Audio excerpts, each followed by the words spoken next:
Bonjour, bonjour, j'espère que vous allez bien, moi ça va. Nous sommes mardi, je voulais vous parler un petit peu de Empire que je viens de terminer. Alors, j'en ai entendu beaucoup de mal quand c'est sorti, il pleut, hein. Je suis désolé, ça va certainement s'entendre dans la vidéo. J'en avais entendu beaucoup de mal parce qu'il faut dire que il est écrit par Dan Slott et Ali Wing. Rassurez-vous, c'est plus Ali Wing qui a écrit que Dan Slott. Il est sorti dans un contexte difficile, c'était pendant la période nous c'était le premier confinement, mais aux États-Unis c'était un peu compliqué. C'était un peu le début du Covid, on va dire, hein. Donc tout a été un peu chamboulé chez Marvel. Il y a des séries qui ont été annulées, des events qui ont été. Des séries classiques qui ont été transformées en mini-séries, en tie-in event. Bref, ça a été un peu compliqué pour Empire. Donc il y a eu énormément de critiques dessus. Moi je l'ai fini, et franchement j'ai passé un bon moment de lecture. Faut dire que le crossover précédent c'était War of the Realms chez Marvel et j'avais pas du tout aimé War of the Realms que j'ai acheté pourtant, que j'ai acheté en Panini UK histoire de l'avoir un peu moins cher parce que là en ce moment il est disponible en absolute chez Panini à 75 balles, je crois que c'est 75 euros, c'est hyper cher. Bon là le prix était beaucoup plus bas et moi j'ai pas aimé War of the Realms mais en même temps je m'y attendais, c'était Jason Aaron qui faisait un event par rapport à son Thor et j'aime pas le Thor de Aaron, vous le savez. Et donc là, ça partait mal parce que c'est quand même un event écrit en partie par Dan Slott avec les 4 Fantastiques. J'aime pas les 4 Fantastiques de Dan Slott, mais il y a aussi les Avengers, il y a aussi. C'est Avengers, les 4 Fantastiques, hein. Il y a Spider-Man qui apparaît, il y a il y a Wolverine, donc il y a un rapport avec les X-Men. Donc moi j'ai acheté le TPV VO que vous avez ici. Alors je l'avais mis en pause, j'avais commencé à le lire en me disant ouais c'est finalement c'est pas si mal. Et puis je l'ai mis en pause parce qu'il y avait plein de références à ça en fait. À celui-ci, Road to Empire. Donc je me suis dit je vais attendre d'avoir reçu Road to Empire que j'ai commandé, histoire de bien être au fait des faits, hein, justement, de ce qui se passe avant, de ce qui mène à Empire. Et le problème, c'est que j'ai commandé ça chez Books ETC, et là, Books ETC, ils sont énormément en retard. Alors je pense que c'est soit Books ETC qui a des problèmes, euh, soit la poste française, parce qu'il y a énormément de colis sur la période de décembre, on le sait, soit un mix des deux. Alors, c'est sans doute un mix des deux. Mon colis doit être perdu quelque part. J'ai pas tenu, je me suis dit, bon allez, vas-y, je vais le lire quand même. Je l'ai lu, il y a quand même beaucoup de références à des trucs d'autres mini-séries. On parle un petit peu à un moment de la série Lords of Empire, on voit qu'il se passe des trucs dans d'autres parties du monde, notamment Wakanda, euh, des combats sur Terre, parce que tout arrive sur Terre, évidemment. On se demande pourquoi les Skrulls ils se battent tout le temps sur Terre. Ça démarre sur la Lune, et ils veulent s'en prendre au Soleil, bah bref, pourquoi nous? Merde. Il y a un rapport avec un X-Men, donc il y a un Empire X-Men qui est juste là.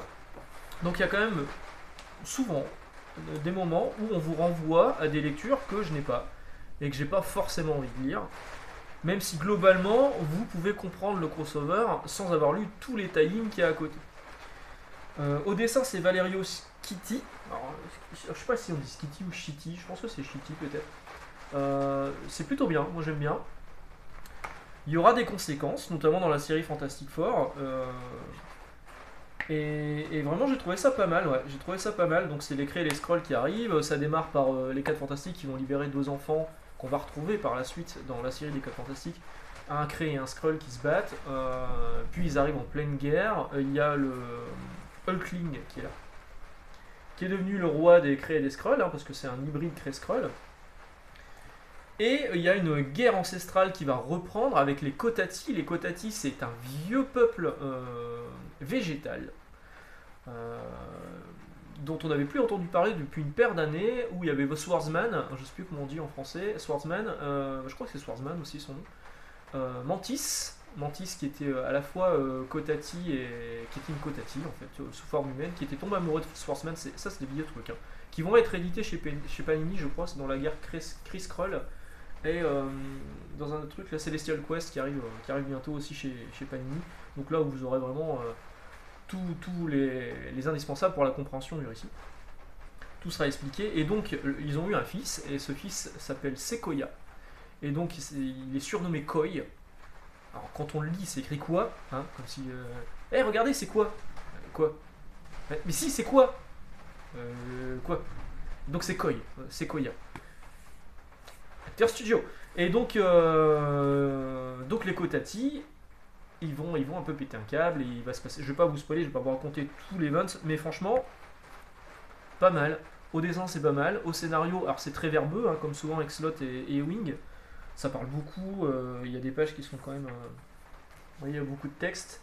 Il y a beaucoup de choses à comprendre, mais c'est pas un mauvais event et je me suis pas fait chier dessus. Alors que ça partait mal. Hein. Voilà. Donc, As Seen in Empire Captain America, voilà, donc du coup ça vous renvoie à la mini-série Captain America. Donc du coup ça sort en français bientôt. J'en avais parlé, Panini sort ça sous le format de Dawn of X, donc ça va être des volumes à 16 euros, où ils vont mettre tous les tie-in dedans. Je trouve ça hyper cher, je trouve ça vraiment hyper cher. Maintenant, l'avantage c'est que vous aurez toutes les séries réunies dans, je crois que c'est 3 ou 4 gros albums. Vous aurez tout en fait de base, ça va vous coûter cher au final, mais vous aurez tout. Les mini-séries que moi j'ai pas lu, du coup, je les lirai en français, hein, parce que mon frère va certainement prendre Empire. Mais vous aurez Empire X-Men. Ah non, Empire X-Men, Empire X-Men il sera à part, il sera dans Dawn of X ou dans un 100% Marvel à part. J'ai pas vérifié, j'aurais dû vérifier. Et voilà, normalement vous aurez les séries, les tie-ins qui seront inclus dans ces gros volumes à 16 balles. Bon, maintenant, moi ça je l'ai payé 39,99$, je l'ai payé 26 euros je crois. Bon, ça me suffit quoi, ça me suffit, j'ai passé un bon moment de lecture, je lirai éventuellement les tie-ins qui m'intéressent en VF. Mais voilà, ne pensez pas que c'est un mauvais event, franchement c'est pas mal, on a eu bien pire. Puis c'est du cosmique, hein, c'est du Avengers cosmique, donc moi ça me plaît plutôt bien. Les couvertures sont Jim Cheung, alors hein, quand il y a du Jim Cheung, franchement, il n'y a rien à acheter. À la fin de ce volume, vous avez toutes les variantes de cover, alors en version petite, hein, ça c'est un peu dommage. Hop, une version comme ça, parce qu'il y en a une paire, hein, des variantes de cover sur Empire. Et c'est plutôt bien, ouais. Donc ça, je vous le recommanderais quand même, malgré le prix demandé par Panini en VF, si vous avez les moyens. Passer sur Empire. Maintenant, est-ce que il y aura des conséquences sur Avengers? Je pense pas. Il y aura des conséquences sur Fantastic Four? Oui. Parce que c'est Dan Slott qui co-écrit et clairement on sent que Dan Slott il remet un petit peu. Alors il y a des dialogues qui sont plutôt savoureux, on va dire. Il y a des trucs qui sont plutôt pas mal. Un dialogue entre Johnny et Spider-Man qui s'était pas vu depuis un moment. Ben qui parle du fait que les autres sont partis pendant des années. Lui, ça lui semblait des années alors que les autres ça lui paraissait quelques mois. Et que quand les deux gamins Richards reviennent, c'est des adolescents, alors que lui, quand il les a vus la dernière fois, c'était des enfants. Il y a des trucs qui sont plutôt sympathiques, ouais. Mais de là à me faire recraquer pour la série de Dan Slott, je suis pas sûr. Alors je continue à la lire un peu en VF, je les emprunte au boulot, pour tout vous avouer. Mais toujours pas de là à craquer, non, clairement pas. Voilà, sur ce, je vais vous souhaiter une bonne journée. On se retrouve jeudi pour le dernier jour de l'année.